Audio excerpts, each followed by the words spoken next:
que es el 13 de mayo, y con todo lo que esto significa para la Iglesia Católica y para toda la comunidad, ¿no? Porque realmente cada año es una movida muy grande de miles de peregrinos que se suman a la peregrinación que tradicionalmente parte desde la catedral del centro posadeño, y a partir de ahí se van sumando, ¿no? Se van sumando miles y miles de personas hasta llegar al centro de espiritualidad en Fátima, en Posadas, que desde hace muchísimo tiempo es el lugar de encuentro cada 13 de mayo y previo a esto también.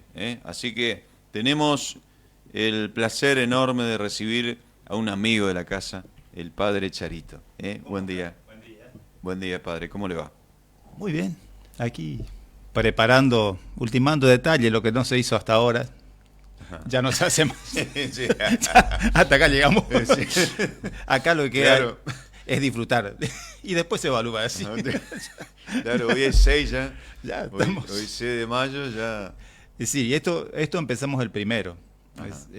Si bien se habla de novena, esto es con yapa, son 10 días. Así que Un día más. sí, sí. No queríamos aprovechar el primero porque cuando pensamos esto no estaba definido esto del feriado puente no laborable, no sé cómo se llama Ajá. esa cosa ahora.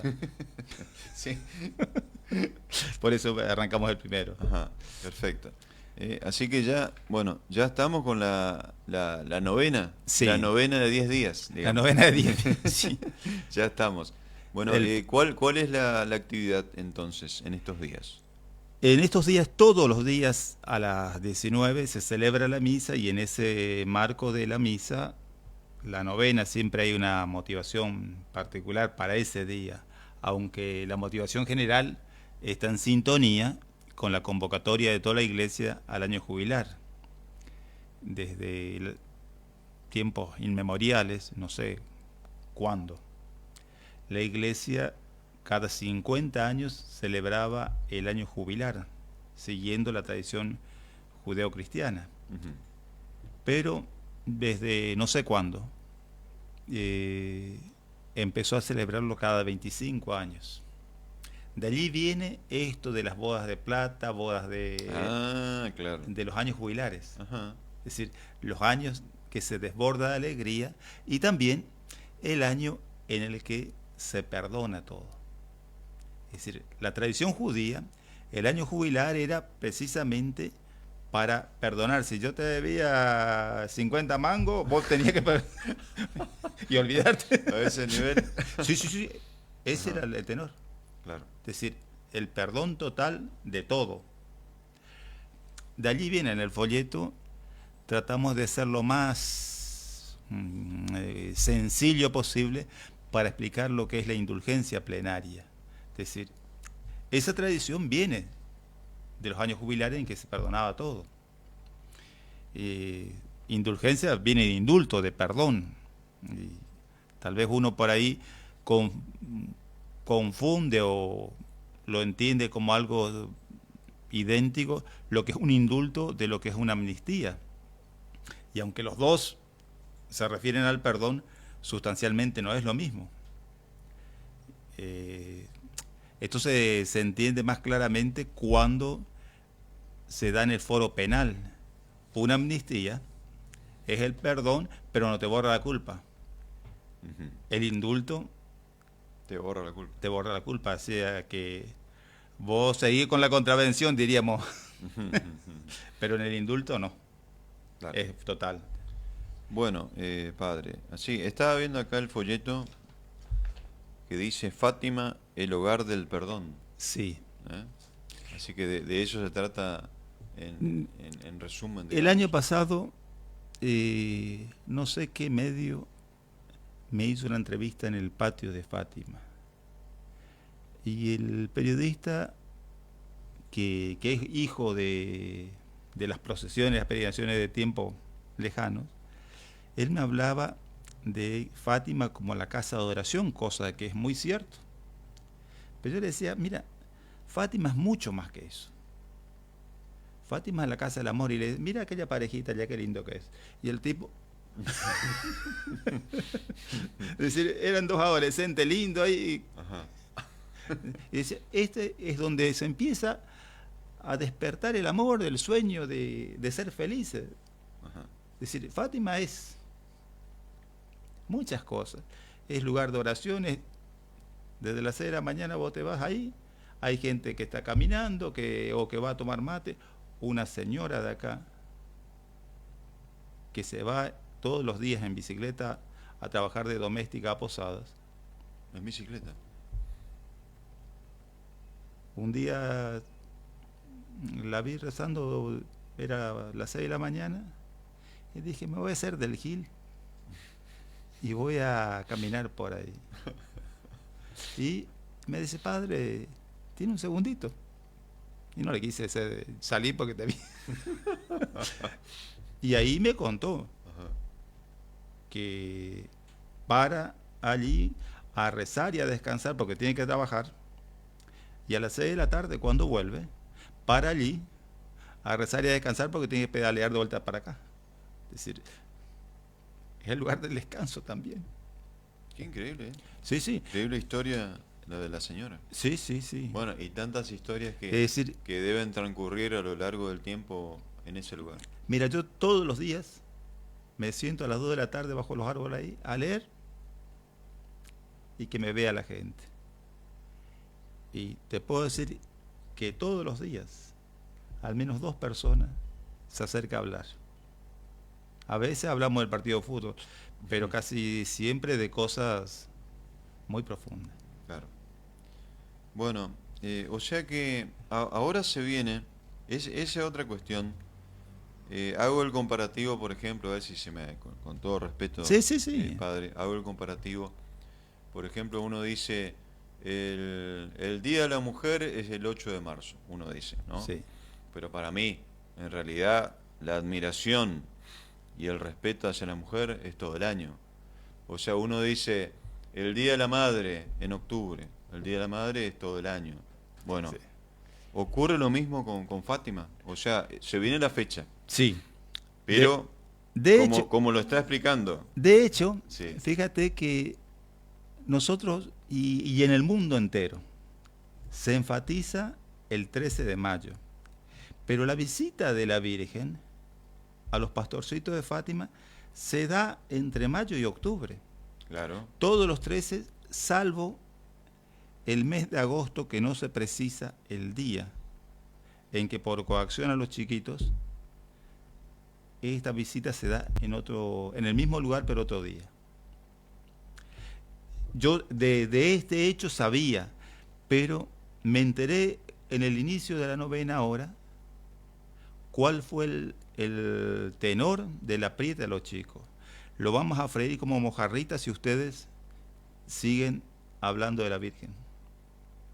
claro, sí, seguían insistiendo que veían a la Virgen. Sí.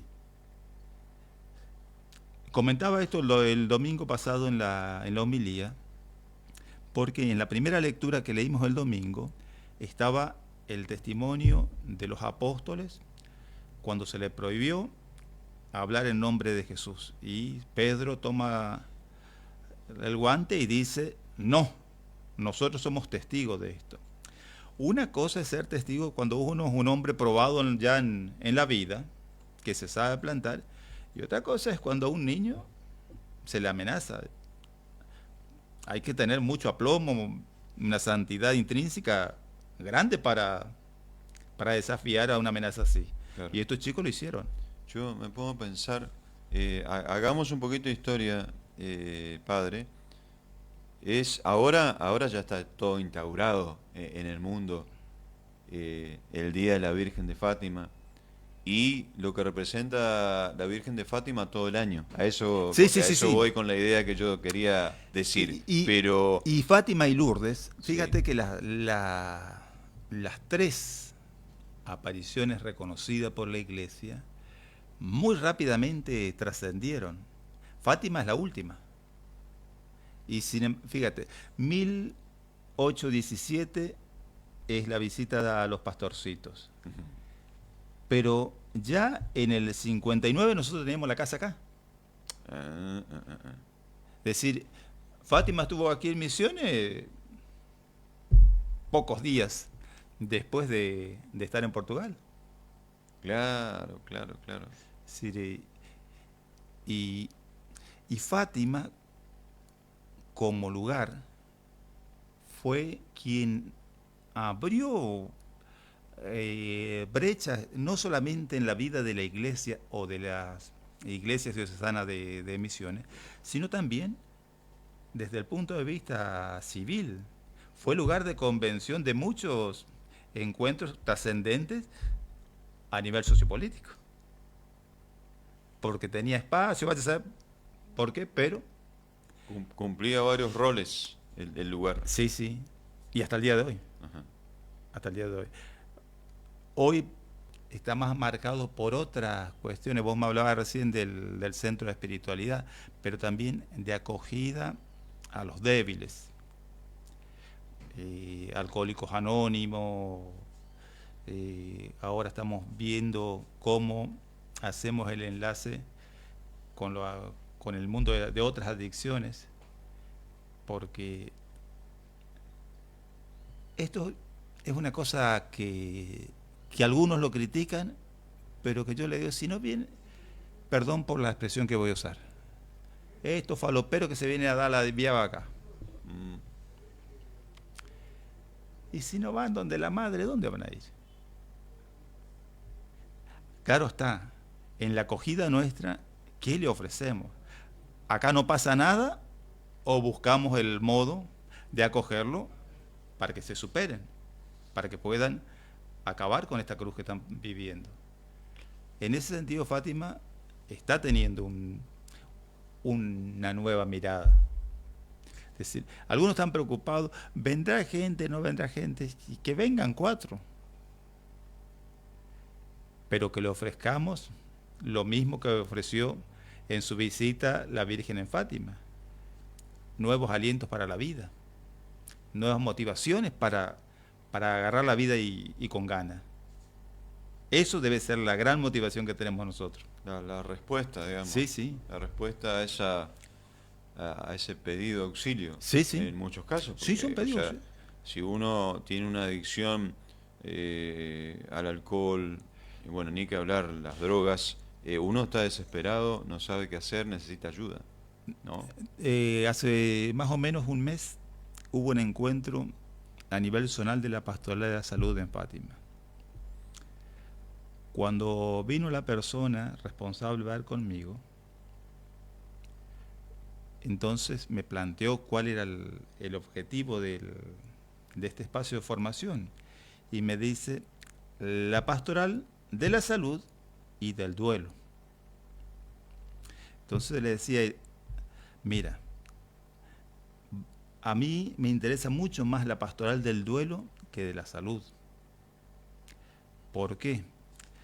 Porque, y le decía un poco en broma, un poco en serio, acá todas las viejas que están en el mundo del dolor saben perfectamente lo que es la pastoral de la salud y cómo comportarse frente al enfermo.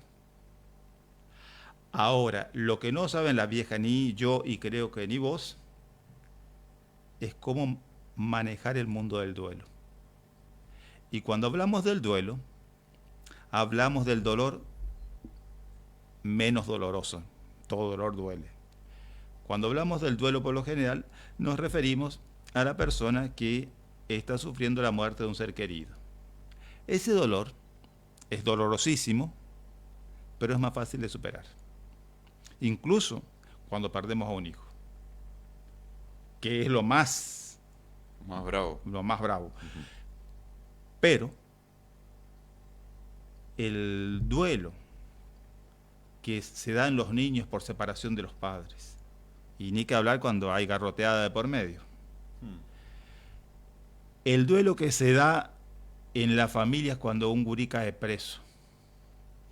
Ese duelo, por lo que significa la herida en el corazón, el estigma social y todo lo que viene, ¿cómo abordamos eso?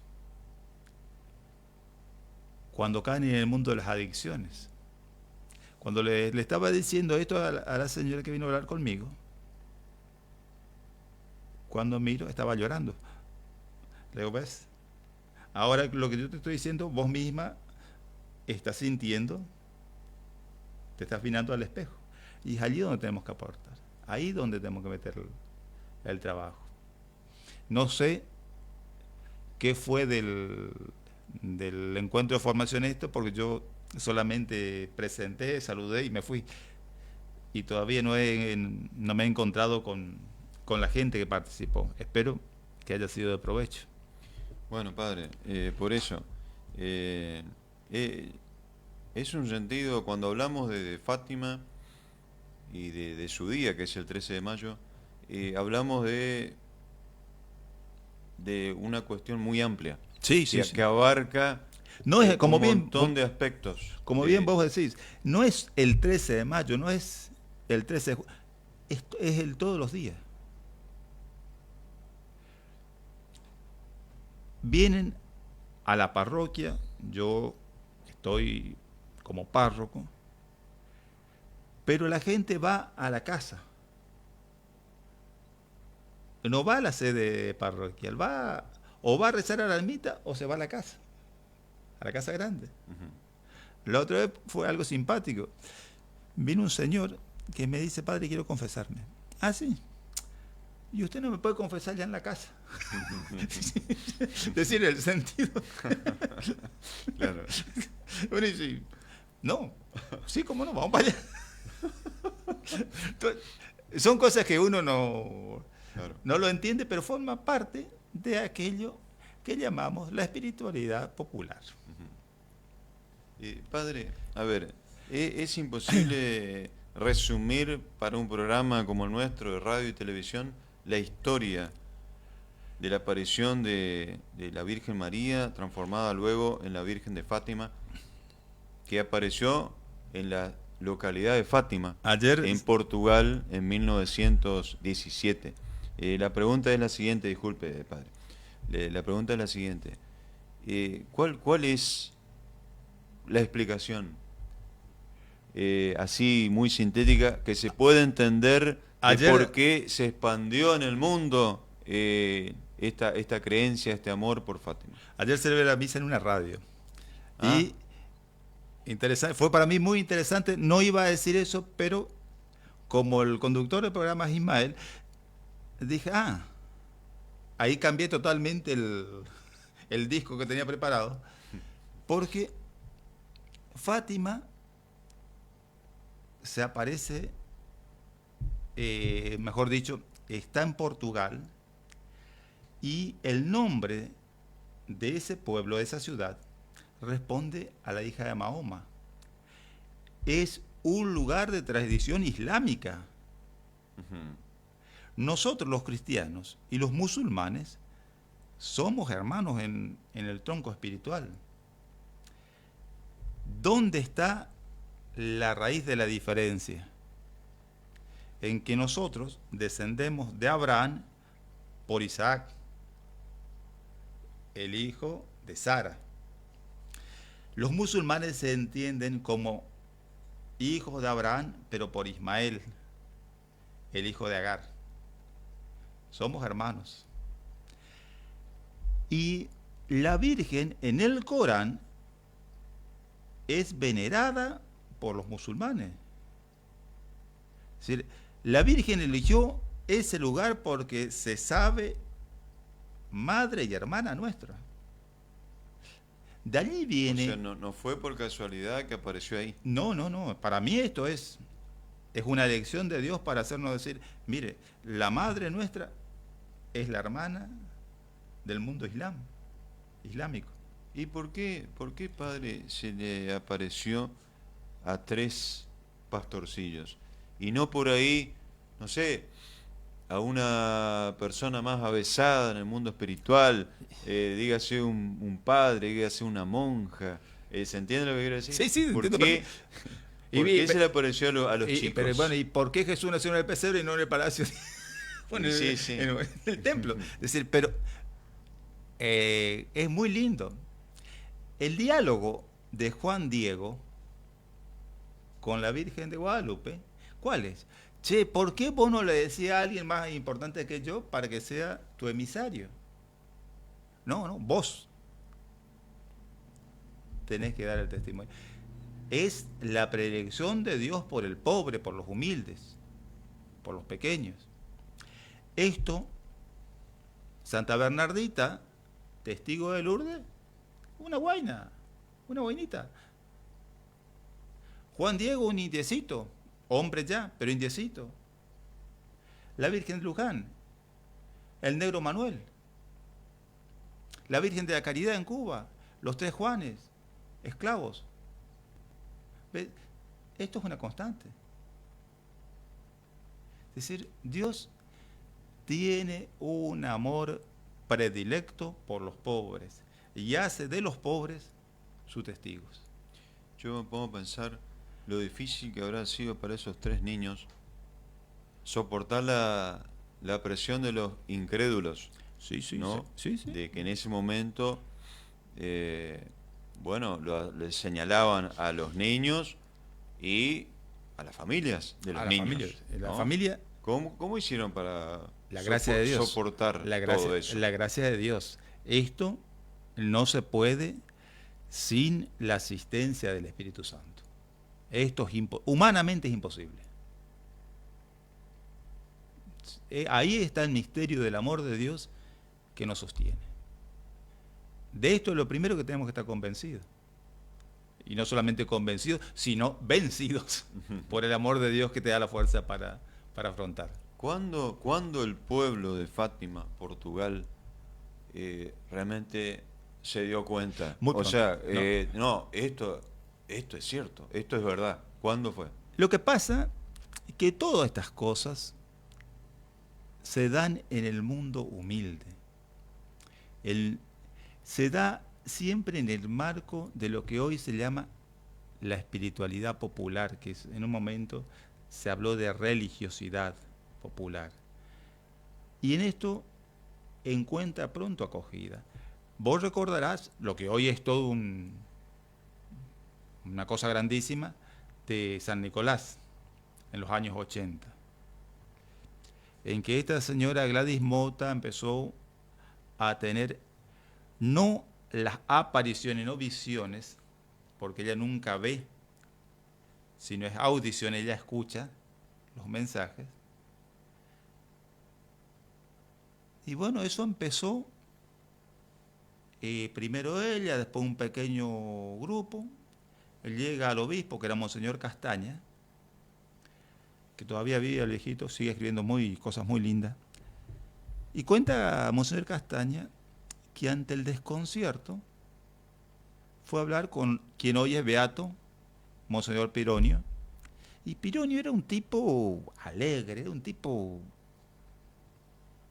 que se le veía como a un vidrio, era transparente.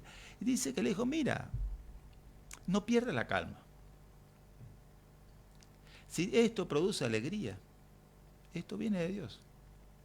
Si esto nos encuentra, si esto lleva a la reconciliación, esto es de Dios. Tranquilo. Y dice Castaña, y eso fue para mí algo muy señero, que al despertar ya fue lo que es hoy.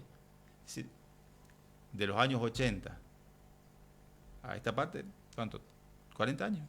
40 años. Recuerdo, 40 y pico. estábamos acá, yo habría tenido 16, 17 años, estábamos ahí en el templo cuando el padre Carlos, recuerdo, trajo el libro, un libro así bastante ordinario en su encarnación, pero eran los mensajes de la Virgen. Y se rezaba el Rosario de San Nicolás, ya te estoy hablando, ahí.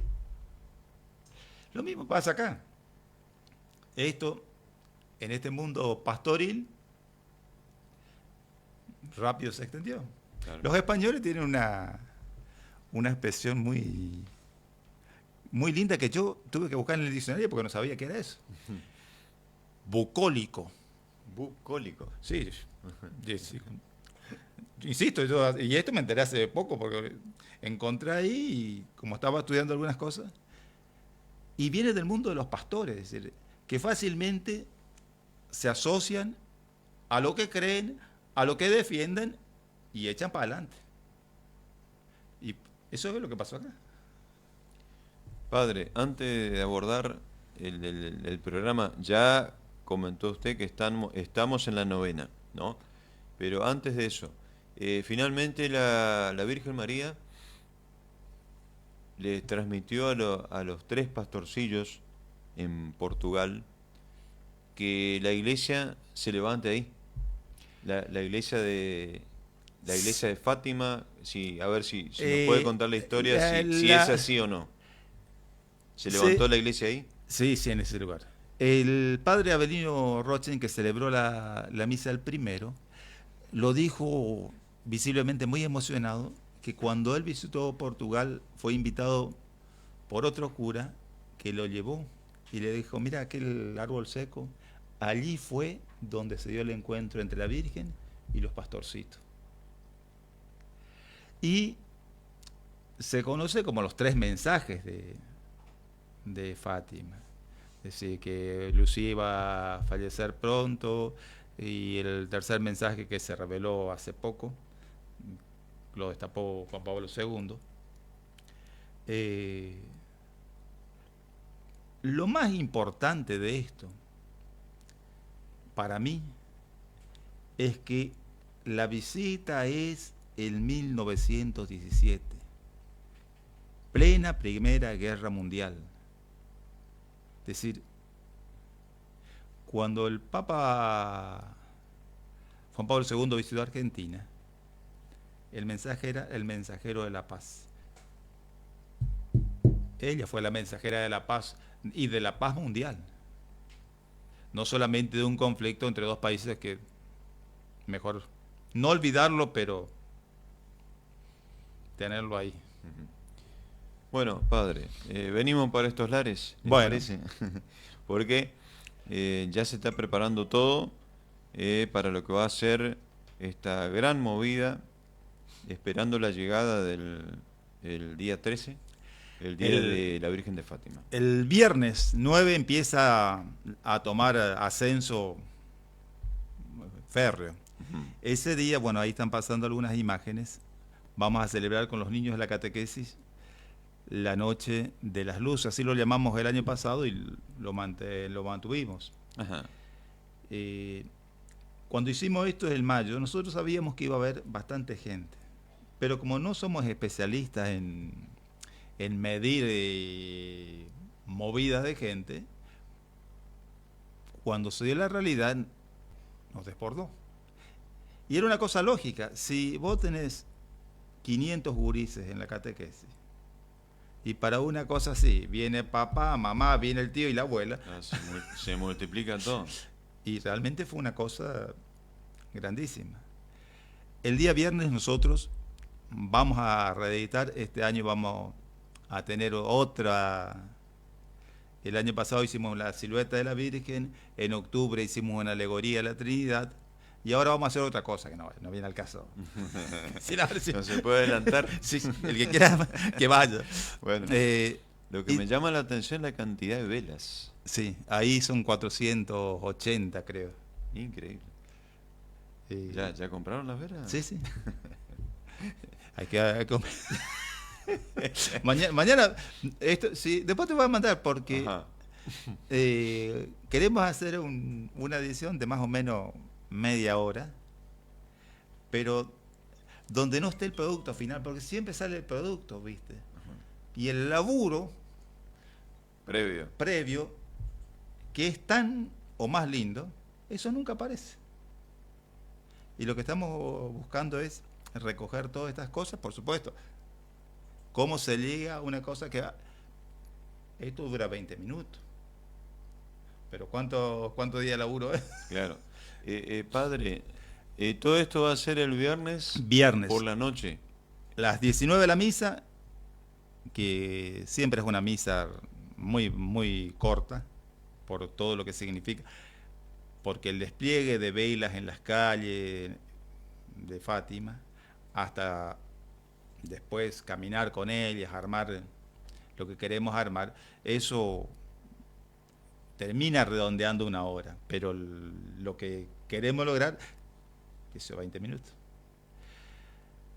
Y después de, una vez que ya está todo armado, compartimos ahí torta frita, mate cocido. Es una fiesta de familia. Y cada comunidad trae, qué sé yo, 10 kilos de masa. Tenemos Ajá. 7 capillas. Cada una de las capillas ya viene con la masa y lo que queremos es que el espíritu está ahí. El año pasado se amasó, pero después dijimos, no, esto es mucho trabajo y se pierde, no, los que están amasando no ven el... Claro. Entonces dijimos, vamos a traer las masas ya y lo freímos y el mate cocido, compartimos, ponemos algo de música y seguimos. El día sábado, Perdón, padre. Esto que tienen preparado para el viernes, o sea, los jóvenes son los niños de acá los 13, protagonistas todos los niños, principales. todos los Y niños. digamos, el sentido profundo de esto, ¿cuál es en sí? Primero, Fátima significa la iluminada. El nombre Fátima Ajá. significa iluminada. Y fíjate, preparando un programa que tengo en otra radio todos los viernes, estuve buscando esta madrugada la imagen del cielo en el Corán. Y es interesante porque lo prefiguran como el blanco, la total pureza. Y decir, aquí es la luz, es Fátima la luz. Nosotros de Candelaria, acá en Candelaria esto tendría que ser. Claro, Lo propio de Candelaria debe ser una cosa así. claro, Candelaria, candela, La candela. la candela. Ese es el sentido. Es decir, y después, aparte me gusta el escribir, bueno, algunos que conocieron a mi vieja era de fina pluma, pero algunos por herencia escribimos y dirigimos teatro, qué sé yo. No sabemos nada de eso, pero nos metemos, ¿viste? y en el fondo es pasarlo lindo. Pasar un momento lindo, tener ese momento de oración y ese espacio gratuito. Gratuito viene de gracia que nos encuentra la Virgen. Siguiendo en esta misma línea, el sábado vamos a celebrar la misa, la novena. Para mí va a ser un día muy sentido, porque por primera vez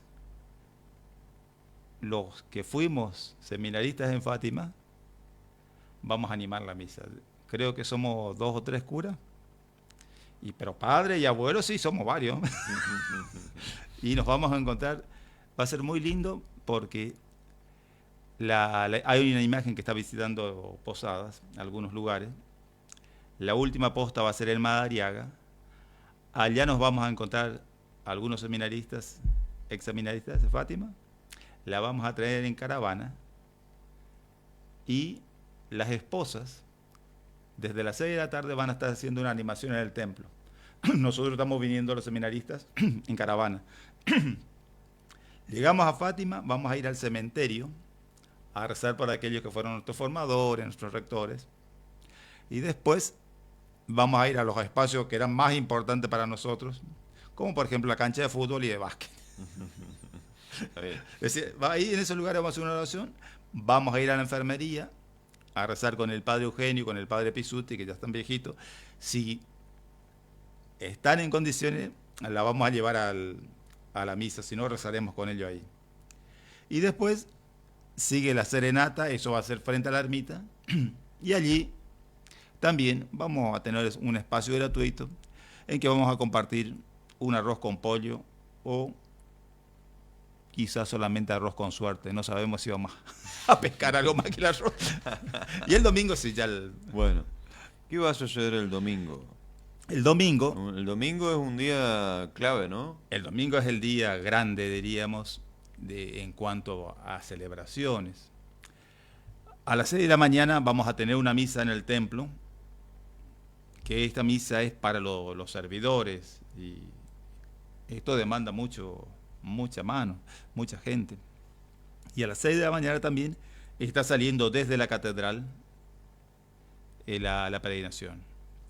Se estima que 9 menos cuarto de la procesión esté en el portón de la casa de las hermanas, porque de allí un grupo de chicos de la escuela, del Instituto de Fátima y no sé quiénes más, nos van a estar esperando con las banderas de ceremonia de sus escuelas y vamos a entrar. Todos tienen que estar empezando a las 9 en punto, porque va a ser televisado por Canal 12.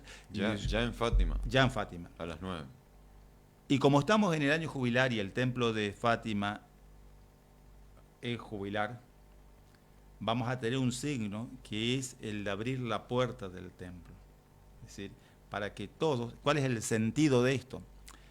Todo el que pase por esa puerta y tenga actos de piedad, actos de misericordia, se pueda venir a este regalo que Dios hace por medio de la iglesia, que se llama indulgencia plenaria, perdón total de los pecados. Esto es piedad y obra de misericordia. Es decir, alimentar al pobre, visitar al enfermo, vestir al desnudo. Es decir, cada estas expresiones genéricas tienen su aplicación en lo más particular.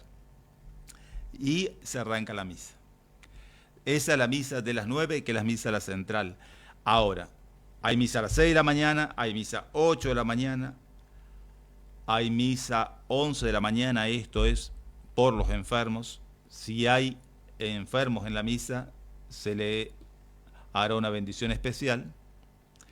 A las 13 horas, esta misa la pusimos este año, se va a celebrar por todo el mundo de la educación.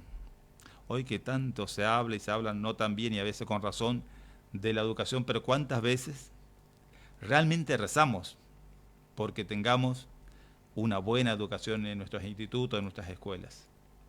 Esa misa es por el mundo de la educación. A las 3 de la tarde, como ya es tradición, la misa de la misericordia. A las 19 va a ser la misa de cierre con los jóvenes y a las 9 de la noche el rezo del rosario con los que están. Esto va a ser en la ermita.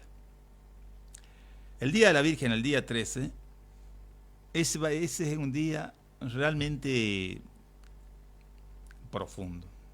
El año pasado hacía un frío terrible, una llovizna del diablo. Hizo frío el año pasado. Hubo mucho frío el año pasado. Sí. Yo estaba en el templo confesando y el padre Mario tuvo que irse a la ermita porque la gente quería confesarse en la ermita con el frío. Es decir, todo el día es de oración y de confesiones en todo Fátima. Misas allí van a ser 8, 11, 15 y 19:30. Es decir, no 19, sino, como es día laborable, un poquito más a media horita. Bueno, así que este es la programación. Es el día clave entonces, martes 13 de mayo, sí, que sí. es el día de la Virgen. Y el día domingo, vamos aparte de las misas, por supuesto no puede faltar el señor chamamé y todas estas cosas. Pues. Ah, no, acá veo 2:30, fiesta popular. Sí, sí. Este año corregimos algunas cosas que el año pasado salió no mal, pero tampoco bien que digamos. Es que teníamos muy poca posibilidad de conseguir sonido y se consiguió uno, pero que era el mismo que se usaba para las misas del aire libre. Y entonces con las misas que estaban en el templo, acá era un lío bárbaro, y los curas que estaban celebrando y la gente que estaba celebrando adentro nos quería matar. Por eso ahora toda esta parte de música, de bailes, esto lo traemos al primer cuadro acá de la entrada de Fátima. O sea que todas las celebraciones que se están haciendo en el templo... Queda apartado. Sí. Ajá. Bueno, padre, queremos agradecerle infinitamente. No, agradecerle a ustedes. Aprovechamos el tiempo, hicimos una entrevista bien extensa para que usted se explaye tranquilo. Sí. Y bueno, una última reflexión por bueno, todo lo que ha sucedido recientemente, ¿no? Se nos fue el Papa Francisco, el Papa argentino, ¿eh? Todo lo que ha dejado el Papa Estuve es aquí cuando lo eligieron. ajá. Estuve de vacaciones Ah, mira. y estaba macheteando el frente de casa cuando no sé cuál de las radios dijo esto y que Benedicto había renunciado. Entonces le pregunto a mi vieja, che, y dice mi vieja, el Papa no renuncia. Pero, Claro. pero me quedé ahí y como a los 5 minutos sí ya estuvo la confirmación y se leyó ya no me acuerdo ahora el documento, ¿cómo se llama? Donde decía el Papa desde tal fecha entra en vigor mi renuncia. Bueno, al rato, y no sé si no fue uno de ustedes, Ajá. empezaron a, empezaron a Estábamos en caer, vivo acá, estábamos en vivo. no, empezaron a caer en casa. Ajá. Y yo estaba de vacaciones, lo que menos me iba a estar hablando ahí. Le digo, bueno, la persona indicada para esto, quien tiene la palabra oficial es el párroco. Primero, porque así corresponde, pero ustedes son bastante hinchas. Y ahora sí lo digo con todas las letras porque ya pasó. Ajá. Eh, el Papa Benedicto había visitado Cuba en marzo del 2012. Yo estuve ligado a la visita bastante cerca, no tanto como con la visita de Francisco, pero bastante cerca. El Papa visitó en ocasión de los 400 años del hallazgo de la Virgen de la Caridad. Y visitó a Fidel. Mm. Y Fidel, y acá sí digo, ratificando porque quien me lo comentó ya está en el cielo, que acompañó al Papa en esa entrevista, Monseñor Petit, que fue el que me contó, dice que Fidel medio que le hizo una broma, medio que le verdugueó por la edad que tenía. Mm. Y dice que Benedicto le respondió, pero el día que no puedo voy a renunciar. Eso fue antes Eso de que el fue, mundo sepa que iba a renunciar. claro, no, claro, es decir, que lo dijo, eso lo dijo, y ya insisto, quien me lo comentó fue Monseñor Alfredo Petit, que estaba presente. Bueno, bueno, no vamos a nombrar distintos medios, o que la santidad del Papa que renunció, que esto, que lo otro, y ya te digo, no sé si no fue uno de ustedes, Ujú. porque fueron de acá de Candelaria, en que me sacó el tema. Y le digo, bueno, ya cuando jodieron, le digo, mira, yo voy a hablar de un supuesto. No podía en ese entonces, si yo decía esto es verdad, cuando quería llegar ya me iba a decir. Ahí está tu puerta. Bueno, digo, si esto es verdad, hay mucha coherencia. Comentan que Fidel le bromeó al Papa, A Benedicto. a Benedicto, y él le dijo que cuando no podía iba a renunciar. Si esto es cierto, yo no sé de la santidad de Benedicto, pero sí esto demuestra su coherencia. Chirrín, chirrán.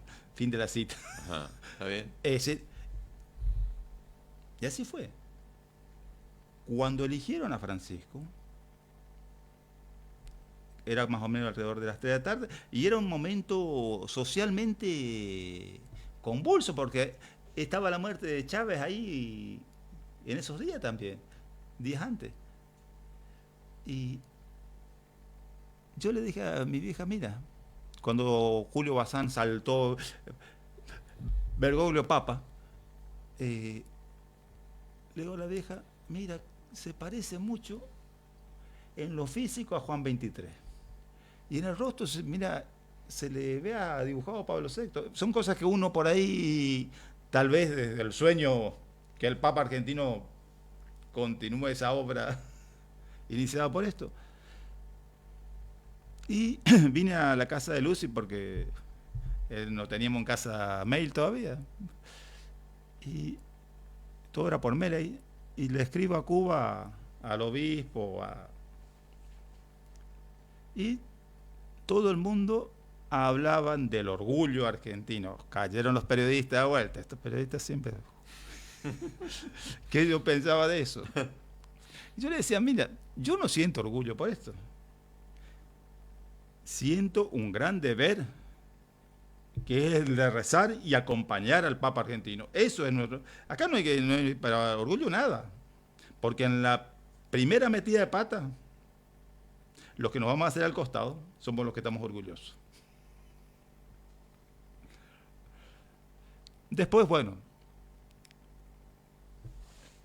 yo tuve la gracia, después te lo voy a pasar, para que en otro momento, de estar muy ligado a la visita de Francisco a Cuba. Se anunció la visita de Francisco en abril del 2015. Primero fueron trascendidos, como siempre pasa, pero ya en medio de los trascendidos, el obispo nos llamó a 4 curas y nos dijo, el Papa va a venir a Cuba, pero ustedes, el obispo era un tipo muy vivo. Cuando él te quería estar en algo, te llamaba y te decía, ¿viste? Si esto se ventiló, fue porque vos lo dijiste. Porque va a salir de acá. Porque estamos los dos solos. Claro. Y nos dijo, esto no se puede decir hasta que el Consejo de Estado lo diga. 3 o 4 días después, el Consejo de Estado dijo eso. Ya por nunciatura, qué sé yo, tenía el obispo, a los 4 curas nos volvió a llamar. Éramos 4 curas que estábamos ahí cercanos a él. Y nos dice, el Papa va a venir a Holguín. Y nos explicó por qué. Porque Francisco dijo, yo no quiero ir a los lugares donde ya estuvo Juan Pablo II. Y el único aeropuerto con condiciones para que aterrice ese avión es el de Holguín. O sea que ya esto está cerrado, pero ustedes no pueden decir nada hasta que nunciatura no lo diga. Voy a celebrar una misa a un monte y me dice una vieja, che, padre, ¿es cierto que viene a Holguín el Papa? Yo no sé. Ya sabía. Ya se sabía todo. Y desde entonces, cuando salió, y ahí sí nos llamó un equipo grande a trabajar. Mi rol en ese entonces era de cadete. El obispo necesitaba tal cosa y yo salía corriendo para allá. Pero, como había estado ya en la visita de Benedicto y vi algunas cosas que había que ajustar los tornillos, una de ellas era que no había un guión, un libreto a lo previo a la misa. Era todo... Entonces, sin hablar con el obispo, me senté y pensé un libreto para más o menos 1 hora y media de animación. Le digo, mira Emilio, lee esto. ¿Qué te parece? Lo hice esto por el quilombo que se armó cuando aquel gritó abajo el comunismo y el padre Aldama estaba advirtiendo, acá se va a armar. Este silencio es para que se arme algo. Pensando en esto, escribí esto. ¿Te parece? La semana me dijo, mira, corrigí esto, agrega esto otro. Pero anduvo. Y anduvo. Pero al otro día, terminé, no sé qué cosa que me había pedido, saqué un vaso, puse unos tragos de ron y me senté. Y escribí lo que después se llamó Misericordias Amar. Le digo, che Emilio, mira esto. Está bueno esto. Le digo, estoy pensando ponerlo música. Yo no, porque no sé nada de eso. Y me dice, que tenga sabrosura, que sea de lo nuestro. Le llamo a una amiga, le digo, Jessy, vos no te embullaría, dicen allá, embullar, meterte con ganas. ¿Te animás? Sí, sí. A poner música a esta letra. Y la leí. Entonces me dice, pero yo no tengo mail. Era escribirle a una notaría, a un juzgado de paz, diríamos, donde había una hermana, una amiga nuestra, que era la que iba a bajar el mail, la iba a imprimir y le iba a entregar a ella. A la noche me llama y me dice, escucha esto, está arreglándome. Ah, está lindo. ¿Ya había armado algo? Ya había armado. Y eso fue la visita. Los que por ahí, algunos canales mostraron, el cura que aparecía en lo previo, que estaba guiando a los chicos que animaban con el libreto, ese era yo. Es decir, pues estuve muy, muy cerca de todo el... Estamos hablando de Cuba. Sí. En Cuba, 2015. año 2015. 2015. Ahí estuvo usted. Sí. El Papa Francisco estuvo 2 veces en Cuba. Una no se sabe, o sí se sabe, pero no tuvo grande trascendido, aunque fue una visita grandísima. Fue una visita de la cual no salió del aeropuerto. Allí se encontró con el patriarca Kirill de la Iglesia Ortodoxa Rusa. Fíjense esto, en el 2015, 2016, el Papa en su visita a Estados Unidos y México hizo un alto en Cuba porque ahí estaba Kirilio, el patriarca, y era para ver si lograban frenar la guerra Rusia-Ucrania, 2 o 3 años antes. En aquel tiempo. Esa fue la razón por la cual se encontraban allí. Padre, vamos, le voy a poner un aprieto, padre. Total. Bueno, pero contésteme así cortito. Sí, no, sí. Cortito, así tipo Sí. título, para nuestro medio. ¿Quién va a ser el próximo papa? No sé. No, pero eso no vale, no vale eso. Mira, Se tiene que jugar. No, sinceramente no sé. Conozco Ajá. a 3 de los cardenales que están ahí. Los 3 tipazos. Pero no van a salir. Le conozco al cardenal de Montevideo, lo conocí como cura. Ajá. Daniel, un tipazo. Un salesiano. Francisco lo sacó de los talleres de Don Bosco y lo hizo arzobispo en Montevideo. Y después lo creó cardenal.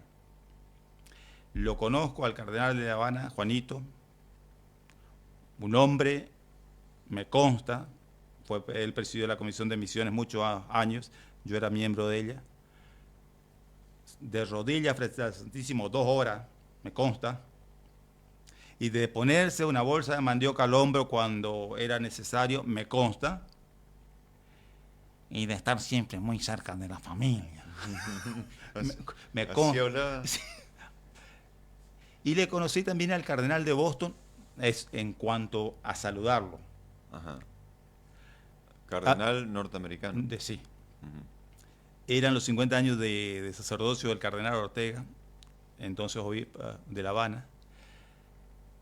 Todo el mundo, todos los curas veían un obispo, y más si era de afuera, no. Y estaba Monseñor Héctor, que era el obispo emérito de mi diócesis. Ese viejo, nadie le daba bolilla. Entonces, oye, tocayo, nos pusimos a hablar ahí. Y había un grandote, con hábito franciscano, sandalias. Nadie le daba bolilla a ese tipo. Y cuando le ve a Monseñor Peña, viene ese tipo, le agarra la mano y le besa. Y Peña, que es un tipo muy así especial, che, ¿y vos qué haces acá? Y entonces me dice, el cardenal de Boston. Y me saluda como que nos conocíamos de tipo. Y después, cuando todos le vieron con el solideo, con el sombrerito rojo, ¡ah, era cardenal! Ay, sí, Claro. nos perdimos de... Sí, pero ninguno de ellos creo que va a ser. Ajá, ajá. Creo que en estos días se está haciendo aquello que nos contó el cardenal Ortega, que estuvo en la elección de Francisco. En esto, él decía, él estuvo en la elección de Francisco y de Benedicto XVI. Y decía, en la elección de Benedicto XVI se manejó diferente. En la elección de Benedicto XVI se buscó el perfil de una persona. En la elección de Francisco, la pregunta fue, ¿qué iglesia queremos? Y contaba el cardenal Ortega que el día antes de la elección, en la mañana, creo que fue, sí, en la mañana, dice que él le dijo, si esto es así, vos sos el Papa. Y que le dijo Francisco, si no se vira la torta. Es decir, insisto, yo esto lo digo como hecho, porque quien me comentó, hoy ya no puede salir de testigo, está en el cielo el cardenal Ortega, pero es un hombre digno de fe. Bueno, padre. Muchísimas gracias, Che. Un gustazo. Muchas bendiciones para vos, para todos nosotros. Hasta la próxima. Bueno, el padre Charito, en esta entrevista muy extensa, porque sabemos que tiene mucho para contar, y capaz que estamos hasta las 12 acá, Sí, tranquilamente. sí. Tranquilamente.